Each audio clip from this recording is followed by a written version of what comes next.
Estamos hoje aqui para mais um Culturalmente. Eu sou Carlos Salgado Sou Carla Bica. e temos um convidado muito querido, muito especial, Clóvis Magalhães. Clóvis, podia te apresentar para nosso Sim, grande público? claro.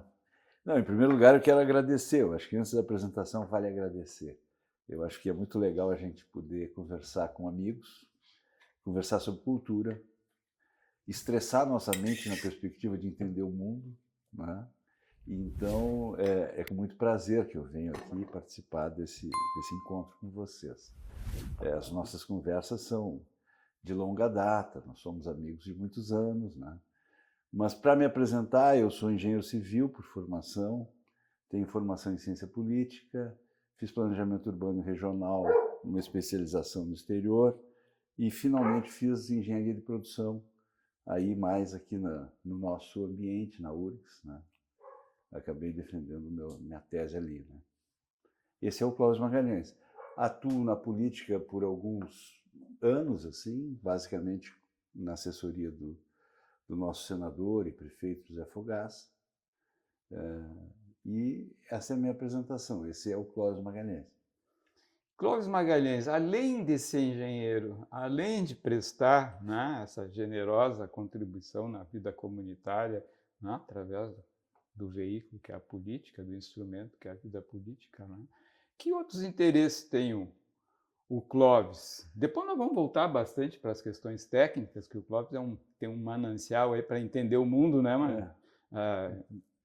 Eu ia chamar de Maninho, porque para legal, nós, ótimo, Clóvis e excelente. Maninho são a mesma pessoa. Excelente. Eu prefiro Mani, porque senão... É Maninho. Mas fazendo o caminho, de certa forma, pelo Da onde que contrário. vem o Maninho? Da minha irmã. Ah, tá. Da Minha Mani. irmã, a Mana, né? Ela me chamava de Maninho desde sempre, desde pequeno, assim, de infância. E depois isso migrou, e aí a minha relação com o mundo adulto, né, foi se formando, e ela sempre presente na minha vida. Isso acabou indo para, principalmente na minha relação com a Fogaça, e disseminou, assim, de certa forma, foi ao mundo. É o teu codinome. E é o meu codinome, que é uma coisa muito agradável, assim, né, porque garante um pertencimento também, né, Bacana. na perspectiva da família, né. Mas, em geral, né, cara, a gente explora bastante conhecimento técnico e interações aí na comunidade do interesse técnico dos nossos queridos convidados. Mas, invertendo um pouquinho, agora me veio uma imagem tua encarregado de uma parte da percussão num show. Como é que é essa história tua da engenharia, do urbanismo, né, da mobilidade urbana, para a percussão, ou seja, para a música, né? Sabe que é muito interessante. Eu tenho 2 filhos, vocês sabem, os 2 são musicistas, os 2 são muito ricos na projeção musical. E eu tenho uma curiosidade, né? Eu não toco nenhum instrumento de forma que se possa considerar tocar um instrumento. Tive uma iniciação muito breve no violão, mas foi uma coisa muito curiosa, porque o meu pai tinha uma característica, tá? Meu pai, ele comprava coisas e nos ofertava coisas, mas ele tinha muita ideia de comprar as coisas usadas, assim, coisas que estavam em algum tipo de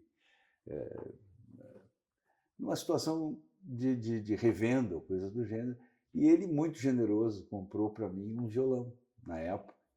Só que tinha um problema no violão. Ele tinha o braço um pouco fora do seu normal, entendeu? Então eu fui tentar exercitar o violão e realmente fiz aulas de violão, mas não consegui desenvolver. O instrumento não era compatível para a minha qualidade musical. Ficou aquém, né? Mas eu consegui ter 2 filhos que são virtuosos, do meu ponto de vista. E tem uma característica na minha formação como indivíduo, né, como pessoa, que por volta dos 7 anos de idade, eu recebi um primeiro disco de música clássica, daquela coleção dos grandes compositores da música universal. E eu fiz toda a coleção. Mas eu não recebi o primeiro, que era o Tchaikovsky. Eu recebi o segundo, que era o Beethoven, né? E me encantei. E eu tinha 7 anos. E a partir dali o pai começou a colecionar, fazer a compra de todos os discos e tal. E eu tinha uma particularidade. Eu tinha um quarto na casa que morávamos, em Pelotas ainda, e ela tinha uma janela que dava para o pátio.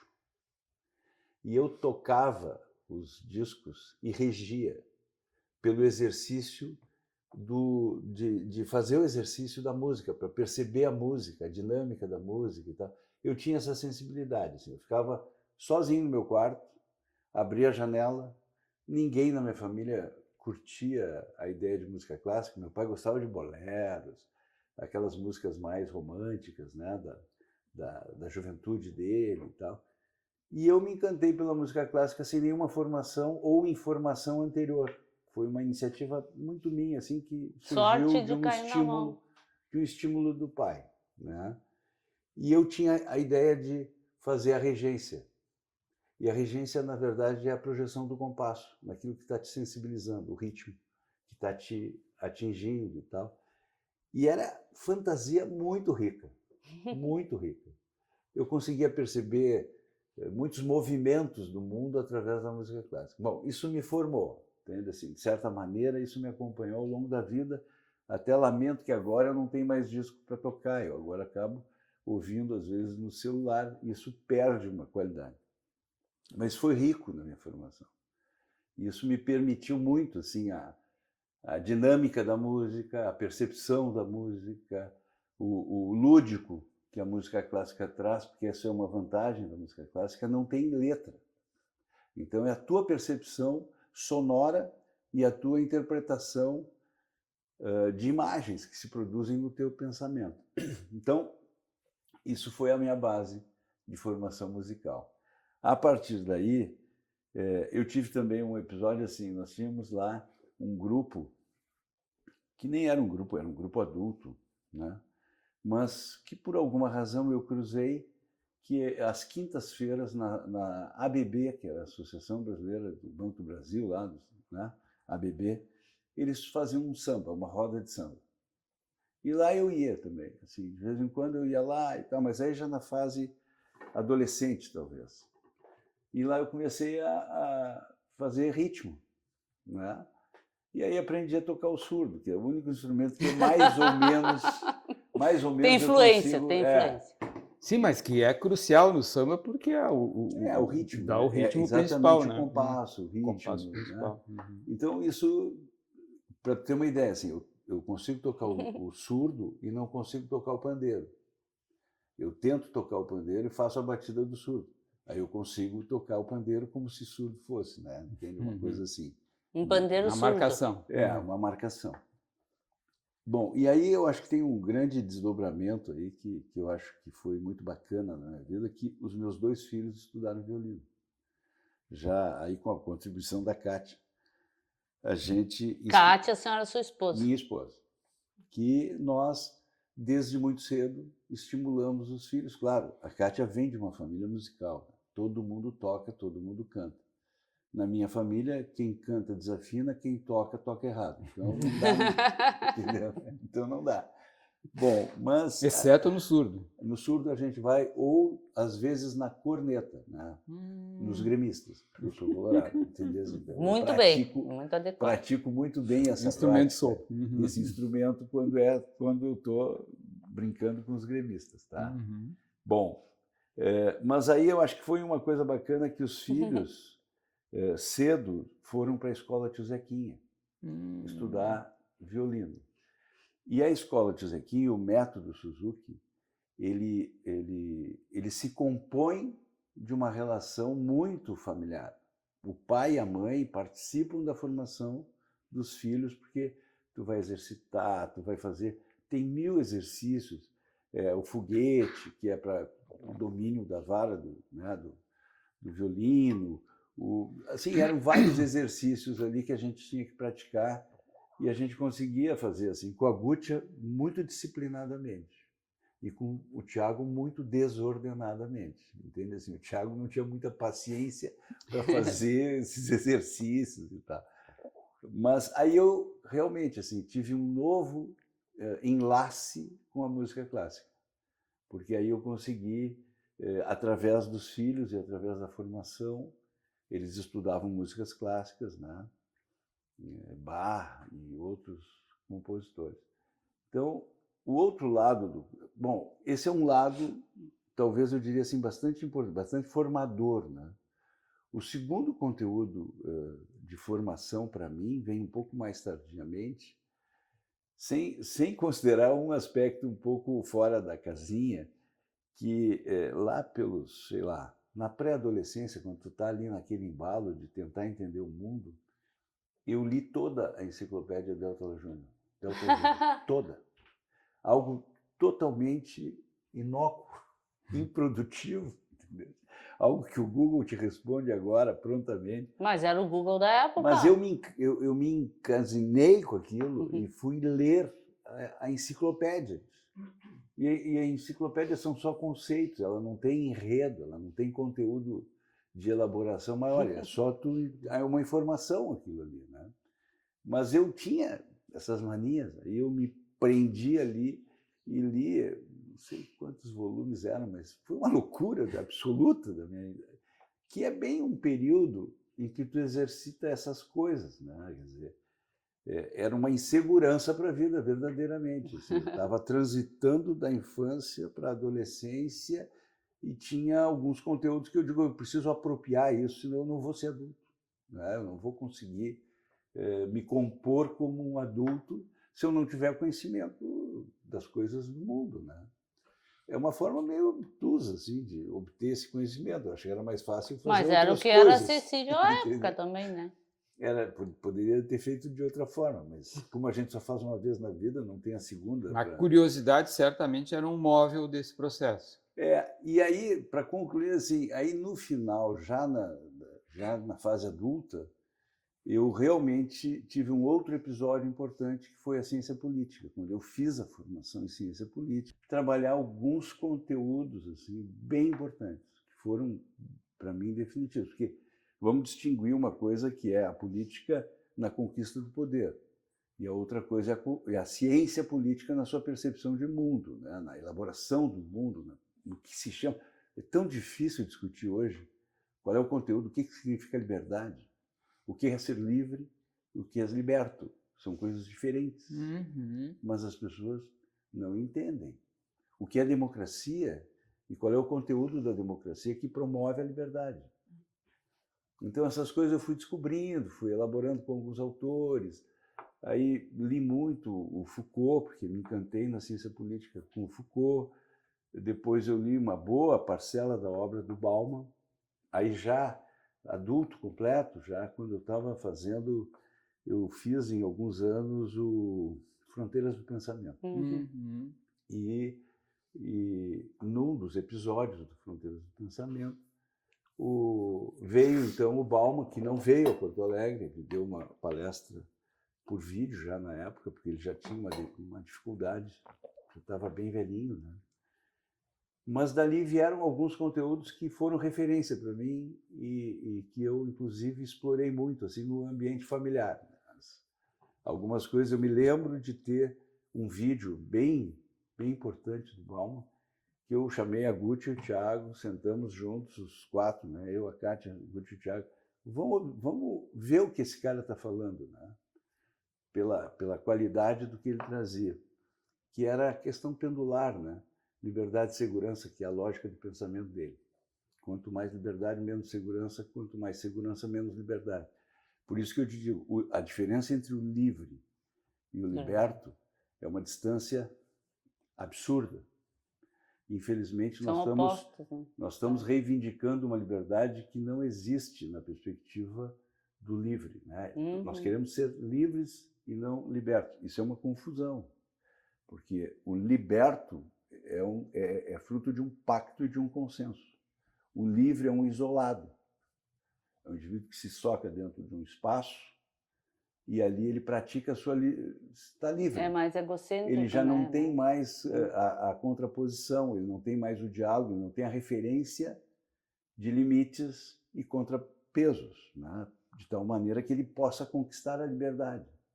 Hoje nós estamos promovendo um entendimento no mundo, particularmente nas redes sociais, não do liberto, e sim de um livre de qualquer coisa, Mais um próximo isolado, né? Uma pessoa que não tem que conviver, ele tem que Mas aí a projetar-se gente sobre se... Aí, um todo. aí tu tá mais distante da democracia, né? Tu tá mais para uma linha Não, não há democracia na rede. anárquica, né? Mais, né? Há um autoritarismo na rede.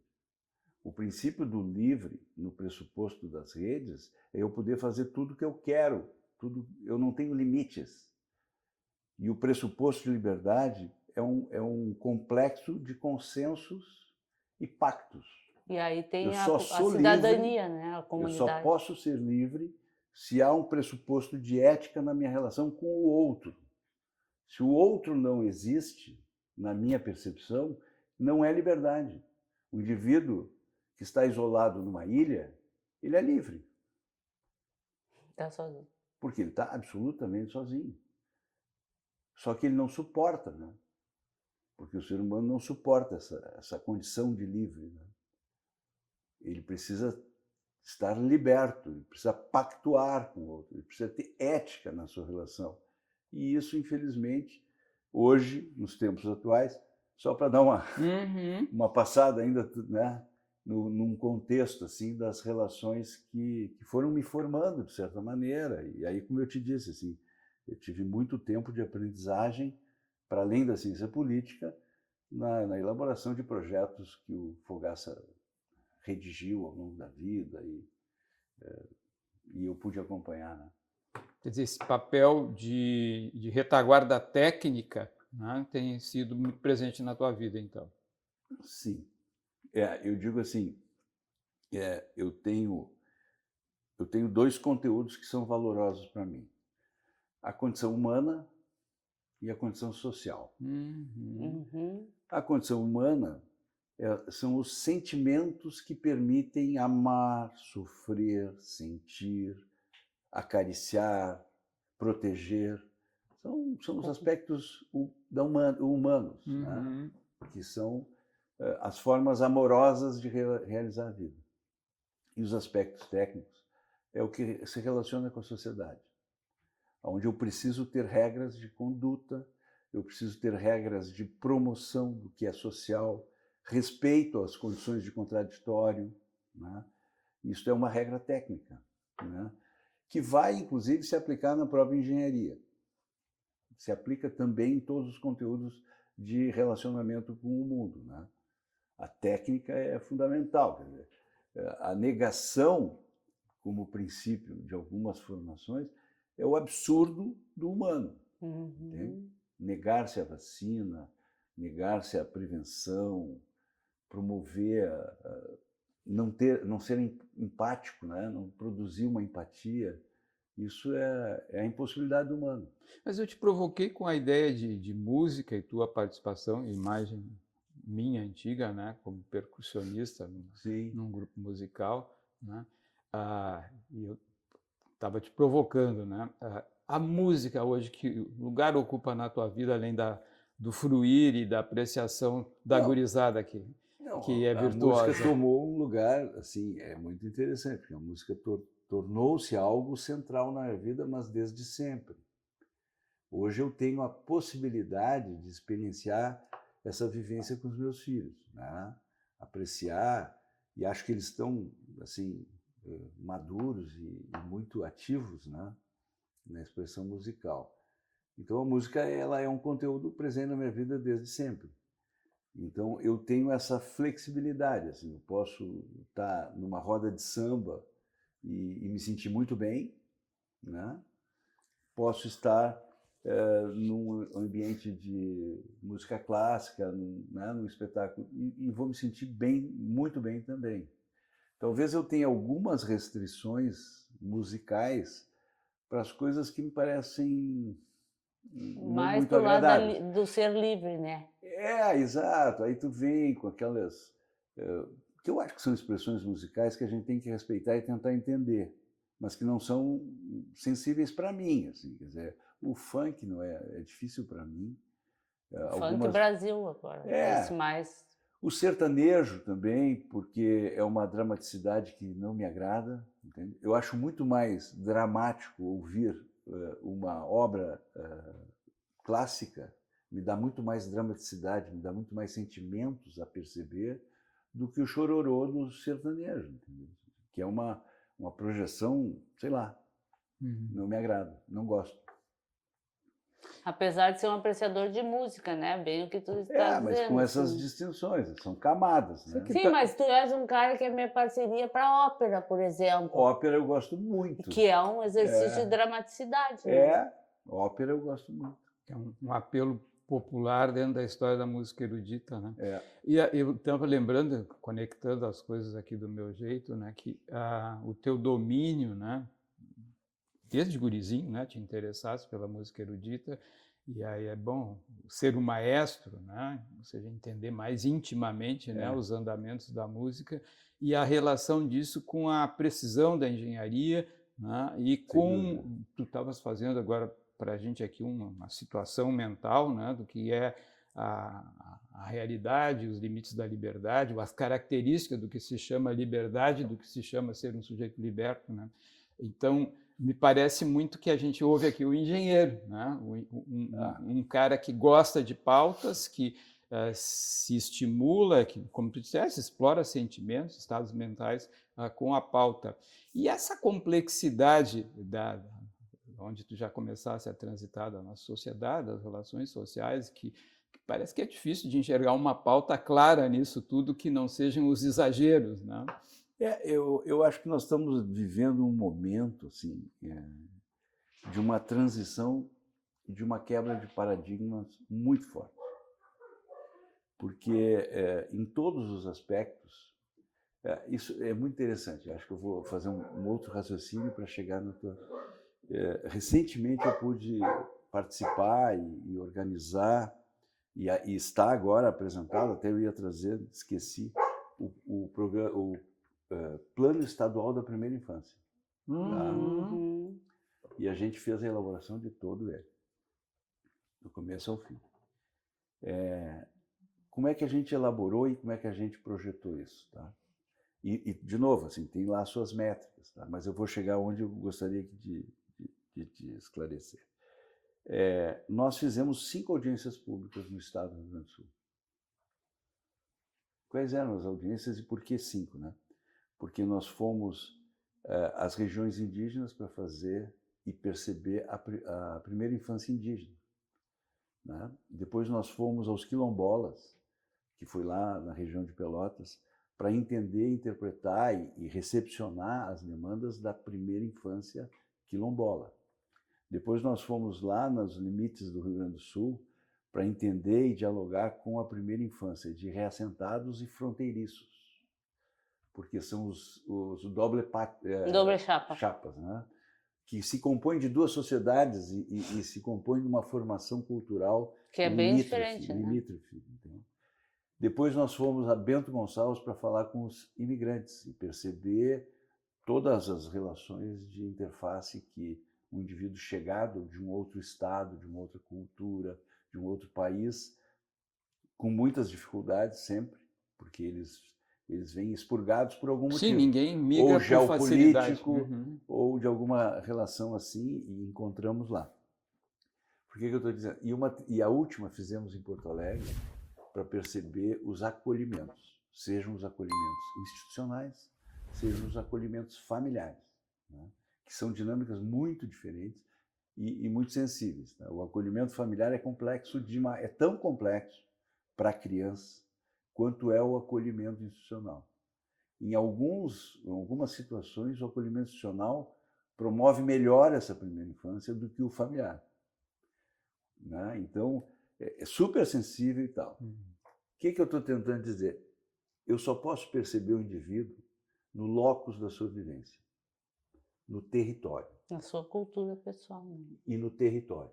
São 2 variáveis importantes. Seria a cultura socioambiental dele. Eu preciso ter sociedade, eu preciso ter território. E eu preciso ter as 2 coisas. Bom, qual é o momento que a gente vive? O abandono do território. As redes sociais excluíram o território da formação do indivíduo. Ele passa a ver a telinha, mas ele não percebe o seu território, a sua vivência, a sua experiência espacial. Isso é fundamental para o humano. O humano não está deslocado do seu componente territorial. E foi muito rico isso. A percepção de cada uma dessas primeiras infâncias e as requisições de território que cada uma produzia foram fundamentais para formatar o plano. Entende? E eu acho que é isso que eu estava tentando te responder. Assim, eu acho que eu tentei te responder na lógica de que a virtualização está promovendo um indivíduo despersonalizado, sem né? Estado, sem condição de território, sem uma condição geográfica determinante. Sem o que tu disseste que tu sentisse lá no início com o teu maninho, que é o pertencimento. Pertencimento. Né? Então tem toda uma formação do brincar da primeira infância que é diretamente relacionado ao território. Entende? A comunidade indígena, a criança indígena brinca de uma maneira. A criança fronteiriça brinca de outra maneira. Inclusive com a língua, com os valores, com uma série de conteúdos que estão presentes ali naquele ambiente territorial. Os reassentados, que são formados, assim, foi muito interessante dos reassentados, que é a percepção da planta, que é a percepção da fruta, que é a percepção do ovo da galinha. Mas lá no assentamento, ele tem uma vida, ele se constitui num brincar que tem todos esses elementos. Agora, quando tu vai para os imigrantes, é uma outra dinâmica. Os caras, a criança, ela tem uma ambiguidade na expressão linguística dela. Ela é espanhol e português, mas na formação, ao momento em que ela se relaciona com o território, ela tem o português presente. E ela precisa estar presente na lógica de expressão portuguesa. Mas ela tem o espanhol como formação familiar, então ela tem alguns níveis de outros relacionamentos que não estão, por exemplo, na primeira infância do assentado, né, do reassentado. Isso aparece nos imigrantes, aparece nos fronteiriços, né, porque também tem... Só que nos fronteiriços, né, nos limítrofes ali, é um ambiente natural. Ele está no seu ambiente natural. E no imigrante, ele está exógeno ao ambiente em que ele está. Sim, ele está tentando reproduzir. Ele está tentando. E ali encontramos muitas dificuldades, foi muito bacana, assim, porque a própria constituição da cidadania do imigrante é complexa para a formação da criança. Né? Então, assim, são Mas ambientes. tu vês, né, Mani, essa coisa que tu estás dizendo, assim, como é importante pensar o quanto tudo essas visões que tu tiveste, o quanto justifica o não acesso tão liberado para a criança ao celular, porque tu permite que ela crie primeiro a sua identidade, seu pertencimento, e depois conheça o mundo, né? Então... tem o tempo da relação, né? E a internet, ela antecipa esse tempo e prejudica essa formação.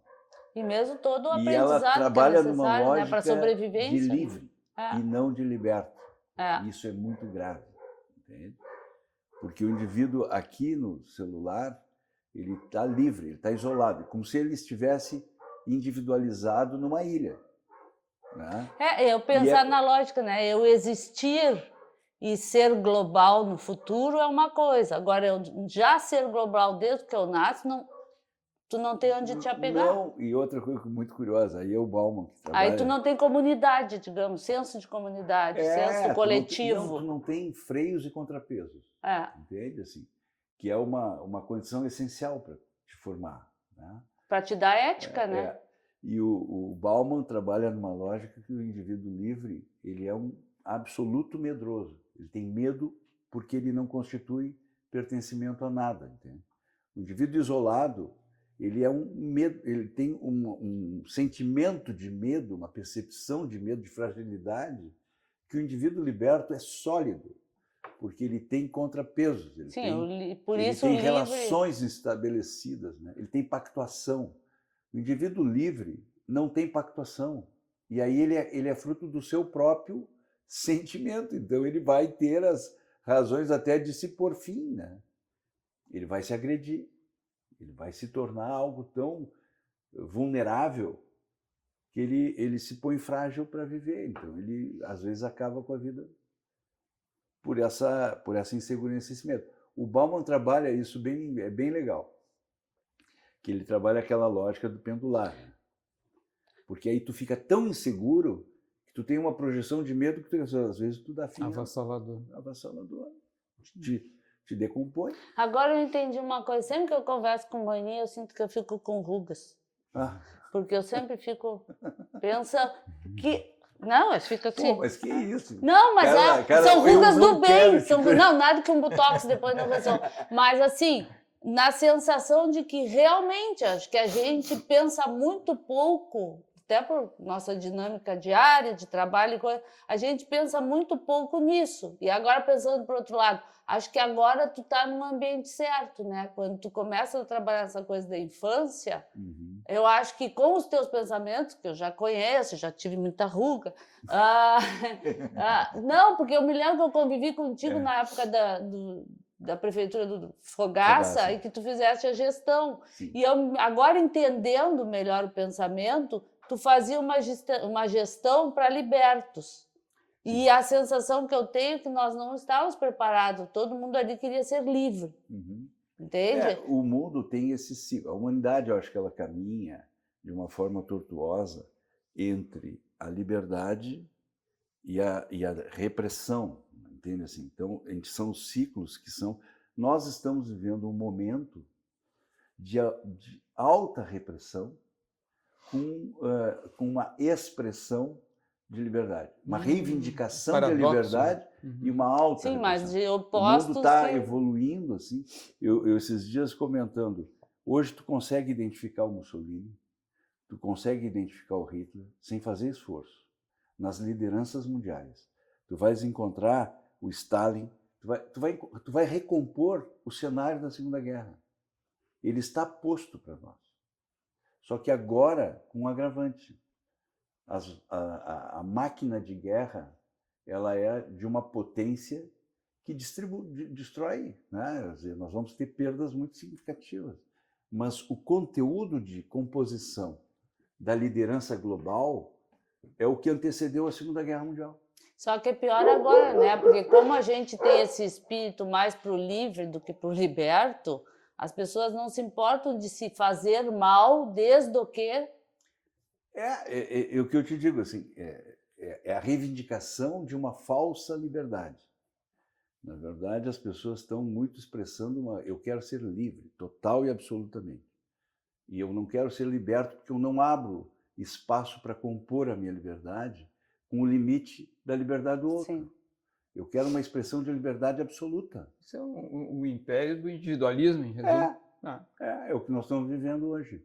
Curioso. Só que com uma composição social e no contexto da humanidade extremamente perigosa. Mas uma coisa, Clóvis, então, assim, seguindo nesse raciocínio... Agora só me chamou de Clóvis. Agora a coisa é séria, sério. Esse é sinal que ele está falando Agora sério. Agora é sério. Mas aqui, assunto sério. Ok, então se são ciclos, a humanidade parece que não tem muita coisa inédita, né? Repete ciclos e faz coisas muito parecidas. Apesar de todo mundo achar que é tecnologia inédito. diferente, já foi o rádio, já foi a televisão, hoje a internet. Né? Ok, mas então o mundo não era melhor na Idade Média. Sim. Nós esperamos que no próximo milênio seja melhor que o milênio atual. No que vai dar isso, se é que te cabe, né, fazer essa projeção? Então, estamos individualistas, estamos sob a égide, né, da liberdade que nos joga na individualidade, nos desconecta de raízes mais concretas, comunitárias ou de identidade mesmo, fronteiriço, o imigrante, o índio, o indígena, né, ou o quilombola, e imagino que também o sujeito do apartamento de luxo, né, também, né, ali também tem criança crescendo. Claro. Né? No que vai dar esse troço, Maninho? Vai ficar pior o mundo? Não, o mundo, Ele vai fazer ciclos, né? ele vai fazer ciclos. Uhum. O que eu digo só e que, de Tu alguma falaste, maneira... desculpa, para parar de Não. encher a tua paciência antes que tu consiga responder, e antes que a cachorrada se revolte mais do que já estão revoltados, né? Elas ficaram A incomodadas. Segunda Guerra vai se repetir, então? Ou está Olha, em curso? A segunda não vai se repetir, a terceira vai ser igual. a na verdade, nós já estamos num ciclo de guerra. Nós já estamos na terceira. Nós só não admitimos isso. A composição, e um fato muito recente, que dá conta de que nós estamos. O encontro do Putin com o Trump e o resultado desse diálogo. Tu consegue entender que esse diálogo foi a promoção da guerra e não a promoção da paz? Porque ao não promoverem um encontro e um consenso mínimo, não parou a guerra não houve nenhum espaço para promover a paz entre a Ucrânia e a Rússia. Não houve uma representação da Europa no contexto do diálogo. O país atingido foi excluído e o prepotente do Trump se colocou como dono do mundo. Isso é a promoção sabe o que fez o Hitler na Europa? Ele se promoveu na condição de líder do mundo. Então, o que nós já estamos num ciclo. Tu entende? Claro que, tu sabe assim, tem aquela dinâmica que tu quer promover a paz, tu te arma para a guerra. Uhum. Então, a lógica do armamentismo se promove numa promoção de paz. O que hoje tem é que o potencial bélico é de tal magnitude em que existem também freios de atuação. Mas eu estou falando de lideranças. Elas já estão num ciclo de guerra.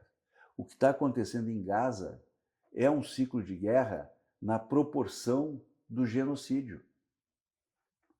Tu entende? Então, assim, assim, infelizmente a humanidade viveu seus ciclos, né? Antes eram as guerras napoleônicas, antes eram as guerras entre os impérios, Grécia, Roma e tal. Agora, nós estamos ao final porque nós estamos falando entre autoritarismo e democracia. Tá? A promoção da democracia, ela vem como consequência da Segunda Guerra. E o que nós vemos hoje como grande fragilidade nesse cenário mundial? Fragilização da democracia. A destruição da ONU como arbitramento entre os conflitos. Um Conselho de Segurança da ONU que não tem absolutamente nenhuma regra democrática. Aquilo é o puro autoritarismo. Se fazem aquelas reuniões semafóricas lá, né? Todo mundo se volta, hoje teremos a reunião do Conselho de Segurança da ONU. Tu já sabe antecipadamente que ou os Estados Unidos vai vetar, ou a Rússia vai vetar, e nada vai se produzir como decisão de paz. Ou de arbitramento, entende? Quer dizer, seja o que for, vamos lá, vamos discutir, vamos consensar. Tá, esse aqui tem razão, esse aqui tem que sofrer tais e quais. Ok. Não há espaço hoje para a democracia. E isso é a consequência do início da Terceira Guerra. Estamos em guerra. Estamos em guerra. É o processo, Quem pode né? A negar guerra é um processo. que o que aconteceu no Irã, o que acontece no Oriente Médio, o que está acontecendo na Europa, com o aumento do investimento em armamentos, o que está acontecendo entre a Rússia e a Ucrânia, não é a Terceira Guerra. Esse é o cenário da Terceira Guerra. Não estou sendo alarmista. Estou sendo analítico sobre a cena. Só Entende? que antes os continentes eram menores, né, em população e tudo, e ficava uma coisa mais concentrada. Agora nós temos essa pulverização em todos Mas até isso é uma coincidência. Tu entende assim? O locus da guerra, tanto da primeira como da segunda, foi a Europa e o seu entorno. E ali está. Para botar gasolina na fogueira aqui, então. Né? Agora nós pensando, a gente entramos no pensou Voltamos para aquele momento. em trumpismo, em russismo, em ucranismo, sei lá, Israel e palestinos.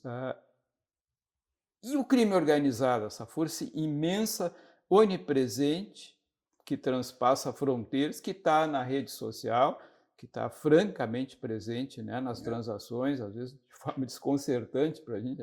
Somos pegos, né, aí, que nem uns bobocas, né, por essa força que pouquíssimo democrático, se é que cabe pensar, né, sobre crime organizado como algo potencialmente democrático ou contraponto dentro das forças sociais, o fato que essas forças sociais mandam mundo afora, Brasil afora, né?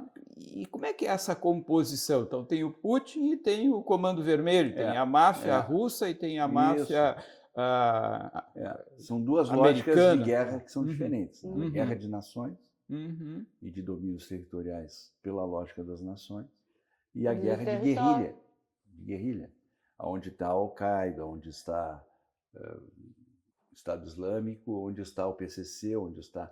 Ou seja, é uma lógica de territórios de dominação urbana, inclusive. Eles não fazem a guerra de confrontação de exércitos, eles fazem a guerra de dominação territorial urbana. Eles estão no Rio de Janeiro, eles estão em São Paulo, eles estão no interior dos países árabes ali, entende? E eles fazem uma dominação por aglomeração urbana, entende? Tu não vê que o PCC vai fazer uma guerra de campo aberto contra um Estado. Não. PCC, Comando Vermelho, todo o resto, né? todo esse... E a criançada que cresce nesse ambiente onde há identidade de território, até avidez, né, por delimitação de território, claro, fazendo uma analogia, uma comparação com o que tu falavas antes, com imigrantes, quilombolas que se, né, afeiçoam e que expressam a relação com o seu território. E a criançada que está crescendo ali, como é que funciona? É um problema. Eles têm identidade territorial, valores, né? Tem valores. São formados a partir de alguns valores, de algumas expressões. É muito importante a gente conseguir... O que aconteceu, assim, quais são os regimes de dominação sobre algumas situações? A Igreja Católica, de alguma maneira, fez uma catequização, principalmente dos indígenas, e foi colocando seus valores e subvertendo, às vezes, até a ordem, né, dos indígenas na época. Estamos falando lá do século, acho que 1500, 1600, por aí. Aqui desde o início, né? Neste momento, neste ambiente que tu falas, também tem a expressão de algumas igrejas pentecostais que migram e penetram nesses ambientes e que fazem a sua catequização e que compõem ali, entende? E isso é muito sensível, isso é muito delicado, mas eu diria assim, é curioso, mas existe também esse campo aí, que é o campo das religiões e da crença, né, do imaginário na crença e tal, que ele perpassa todo o tecido social e que ele penetra nesses ambientes, que ele faz composições nesses ambientes. A criança que está nessa situação de, talvez, um ambiente mais vulnerável e tal, ela é alcançada por algumas regras de sociedade. Algumas muito bacanas, outras nem tanto. Né? Mas tu tem que ter uma atenção para isso e tu tens... de novo, é uma condição de uma guerrilha. Tu ataca no território, domina, depois tu recua, porque aquilo vai num constante. E existem valores que estão transitando aqui nessa relação entre o Estado e organizações, né? Que maldosamente, aqui não sei se é porque me ocorreu, mas parece algo maldoso, né?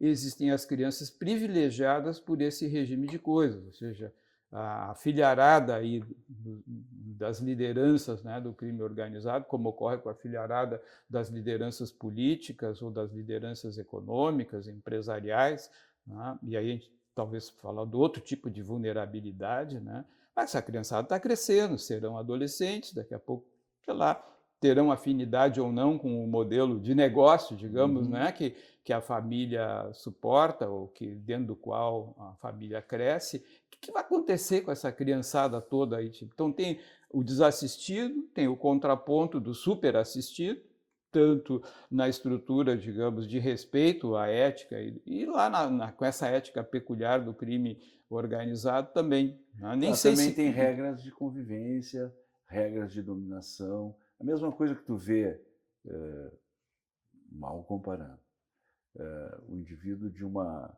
família muito bem-sucedida que está na elite de uma escola, mas que é tão agressivo e está tão perturbado porque está usando a internet 24 horas por dia, tem sites ali muito perigosos e tal, e ele é o cara da alta sociedade.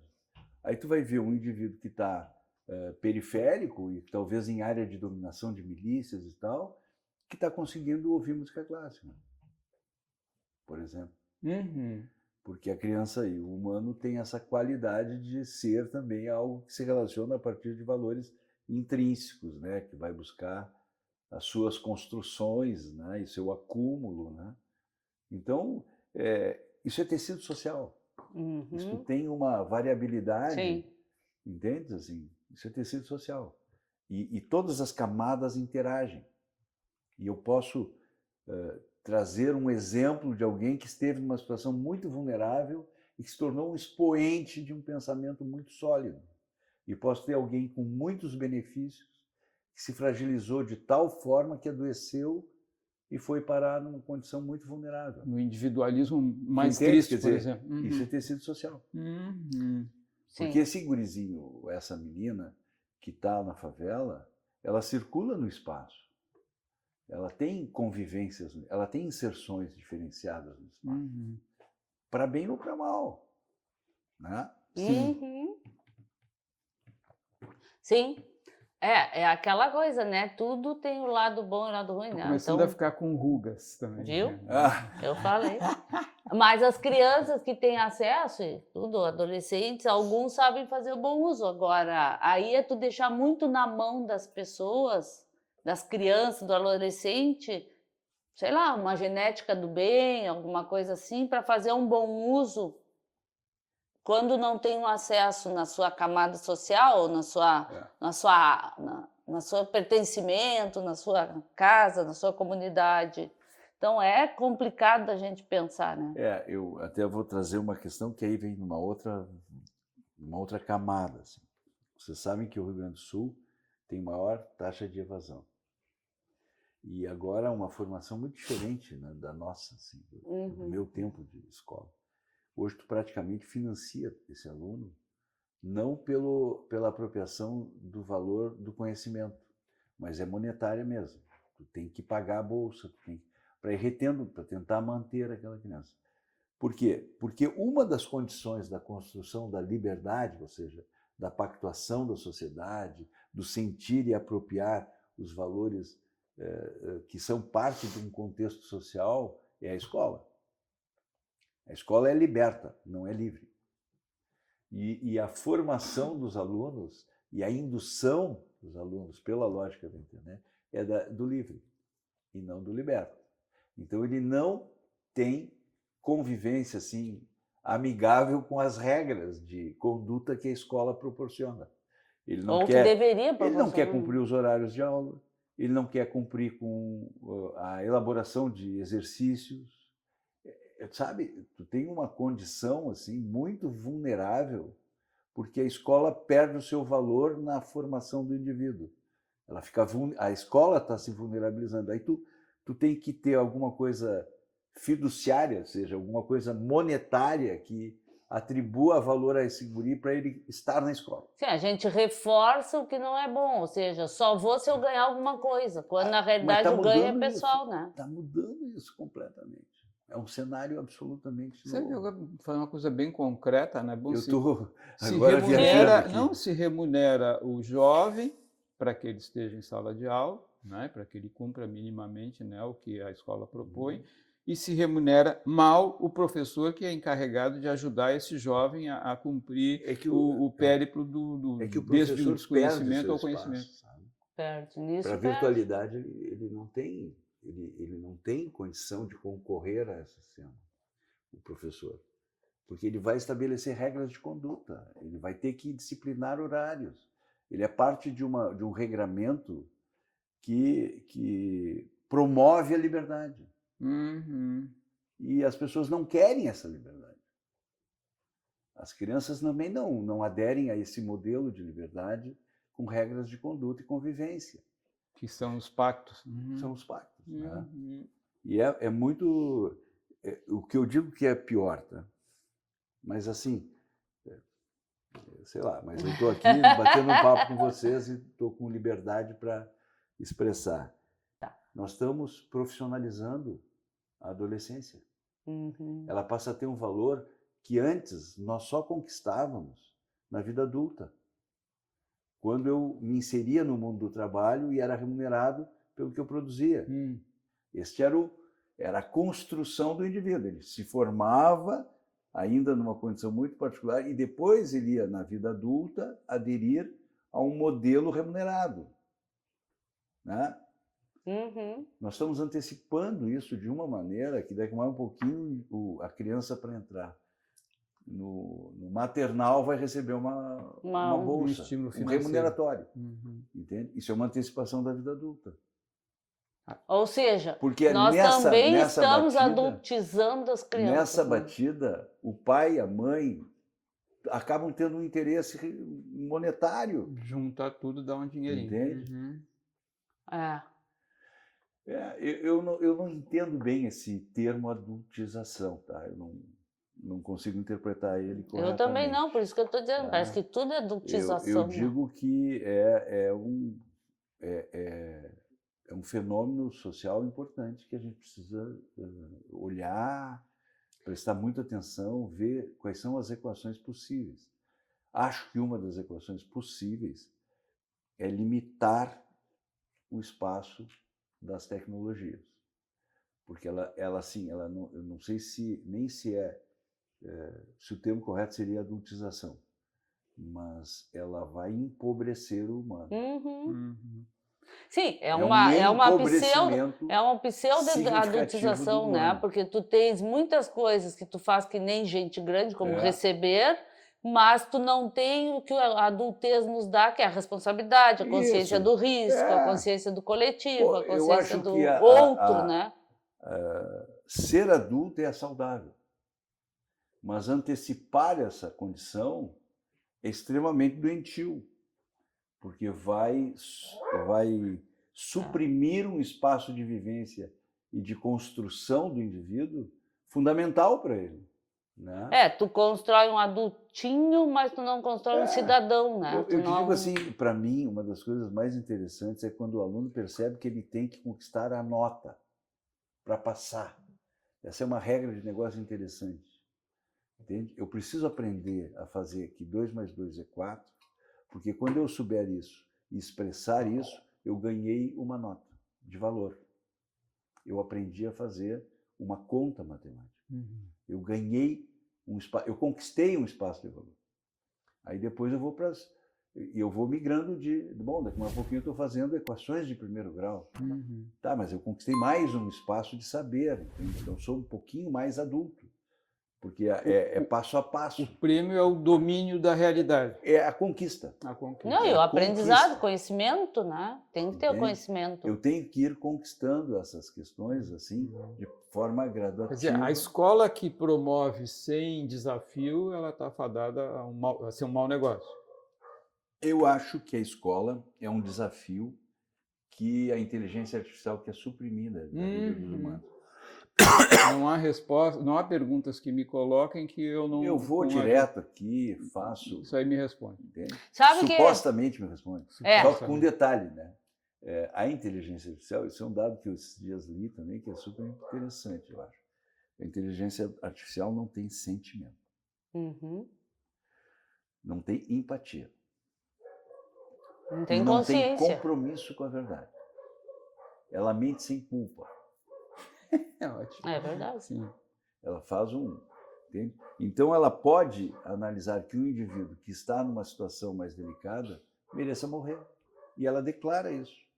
Este indivíduo com Chegou a uma hora. doença X ou Y Melhor ou morrer. Z, é melhor morrer. Mate ele.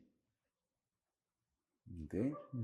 E ela pode, por alguma razão, te dizer uma mentira absoluta. Tu sabe que nós estávamos falando Ela esses não dias, tem né? compromisso com a verdade. Nós tínhamos falado esses dias, porque tá, o pessoal está usando muito, né, inteligência artificial para escrever artigo, para escrever isso, para escrever aquilo.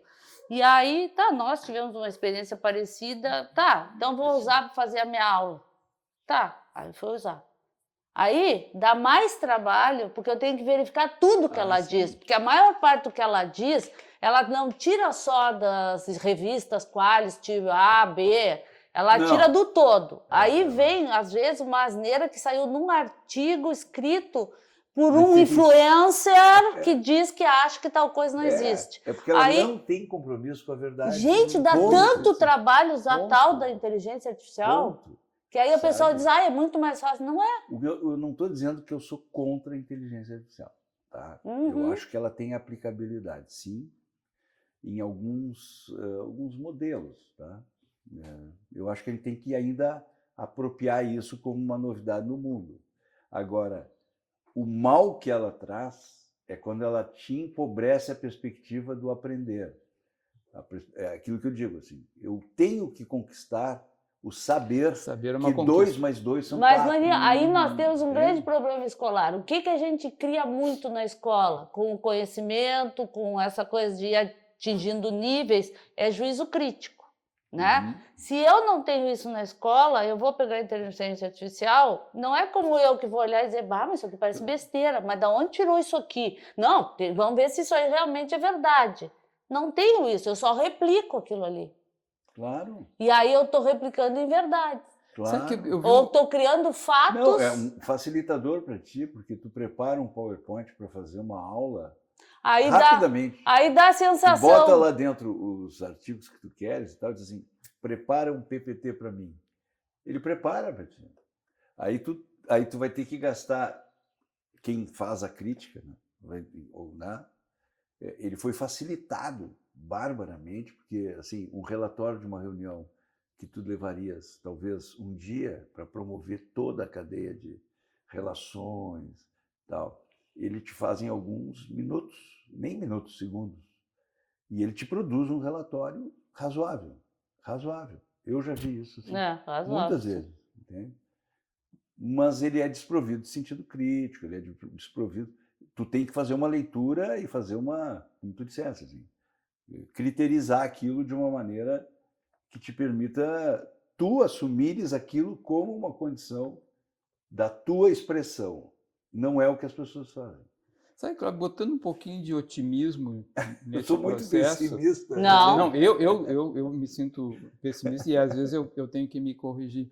Eu estava pensando na ideia de que algumas pessoas têm comentado, não, nós temos que alimentar, né, esse algoritmo, né, porque ele busca fontes de informação que estão aí na grande rede, né, uma multiplicidade, um volume de dados, onde tem inserções equivocadas e inserções de boa qualidade. Né? Então, uma das funções da cidadania, talvez seja em termos contemporâneos, é a gente também contribuir para alimentar, aliás, um dos propósitos dessa nossa atividade é alimentar o ambiente das redes sociais com informações que nos parece têm serem submetidos a algum nível de crítica, de qualificação. Então, não somos donos da verdade, mas estamos apresentando, né, um esforço, né, Uma possibilidade de pensar. De oferecer reflexão, espaço para o contraponto, né, o contraditório, que para algumas pessoas soa como uma coisa muito desagradável, é legal ter só certezas, né, mas suportar o contraditório, a ambivalência dos conhecimentos. Eu te garanto que da nossa entrevista, da nossa conversa aqui, eu vou criar muitos ambientes de contradição aqui, tá? Muita gente vai ficar assim, deslocada do seu bem-estar, porque eu também não tenho nenhum problema. Ou seja, criar dissonância, né? Mas jogar, disponibilizar, compartilhar, né, reflexões que levem em consideração a maior multiplicidade possível, né, de posições, eu acho que enriquece e faz com que a inteligência artificial tenha lá, né, um pouquinho mais de capacidade de lidar com o contraditório de cada conceito, de cada elemento que ela põe à disposição daquele que pergunta para ela. Então, acho que é também uma obrigação da nossa cidadania, tenho certeza que tu compartilhas da ideia. Vamos disponibilizar conhecimento, reflexões de boa qualidade, de excelência, para que, né, a sociedade como um todo, ao pensar o mundo, como tu dizias, né, possa pensar com um pouco mais de riqueza do que se a gente não participar e ficar do lado de fora apenas, né, xingando as ridicularias que a inteligência artificial às vezes nos propõe, né? Então, eu acho que, repetindo, né, tu vê que a gente está transitando de música, a tua história na engenharia, né, a tua história na vida política, a tua história dentro da vida política, né, tu tens o privilégio de ter essa disponibilidade de poder, né, pensar o mundo e pensar formas, né, de mudar o mundo, né, mesmo com a dor de perceber, tem um movimento muito maior do que a tua toda boa vontade, no sentido dessa polarização, né, entre conceitos duros e pouco interativos, né, que a gente chama dessa liberdade que leva um individualismo. Isso já está uma pergunta-resposta. Que é uma ideia Palestra. É uma palestrinha. Mas a gente juntando isso tudo dentro... o que eu estou falando, cara, assim, que na biografia do Clóvis, né, repara, a gente provoca o Clóvis e brota, né, um sujeito multifacetado que começou um gurizinho gostando de música erudita. Exatamente. Não, assim, ó, eu sou muito otimista, então. Vamos dar uma arejada, porque todas as coisas que nós mais ou menos construímos aqui na nossa conversa promovem uma preocupação, né? Uma preocupação e uma sensibilidade com as questões que estão presentes no nosso entorno, tá? Mas eu sou um otimista. Eu não tenho assim a percepção de que é o fim do mundo, entende? Eu tenho a percepção que é uma quebra de paradigma que nós precisamos nos adaptar com crítica. Com isso que tu está dizendo, assim, promovendo um diálogo que vai estar no mesmo ambiente, que vai dialogar com as redes sociais, mas que vai permitir alguém dizer, pô, para aí, aconteceu uma discussão lá da cara do Salgado, do Maninho, do Clóvis, que dá para pensar sobre isso. Ou então o cara vai dizer, não, aquilo não presta para nada, joga no lixo. Isso está legal, não tem nenhum problema. Mas, em síntese, eu acho assim, essa capacidade de apropriação do mundo que nós estamos podendo ter neste momento da vida